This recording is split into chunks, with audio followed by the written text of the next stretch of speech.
Hello అండి. నమస్తే. Welcome to our channel కవైని అండి. బాగున్నారండి అందరూ? నేను కూడా చాలా చాలా బాగున్నానండి. ఏంటంటే ప్రతి ఒక్కరూ చేసేదేనండి ఇది. ఆలు పాలక్ కర్రీ అండి. సో సూపర్‌గా అయితే సూపర్‌గా ఉండిద్దండి. ఏంటంటే వండే విధానమే వేరండి. వేసిన ఆలు అయితే ముందుగా అయితే ఉడికించుకొని ఉంచుకోవాలి. తోలు తీసి శుభ్రంగా ఉడికిన తర్వాత తోలు తీసి ముక్కలుగా కట్ చేసి పెట్టుకోవాలండి.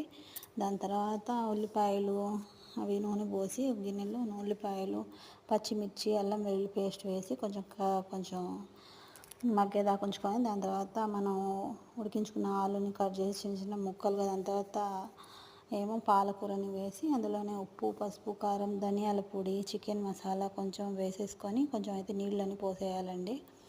మా కూర అయితే మాత్రం సూపర్గా ఉందండి. ఒకసారి అయితే ఇంట్లో ట్రై చేయండి. దానికంటే ముందు మ్యాగీ మసాలా వేయడం మాత్రం మర్చిపోవద్దండి. అదే కదా మన వంటకం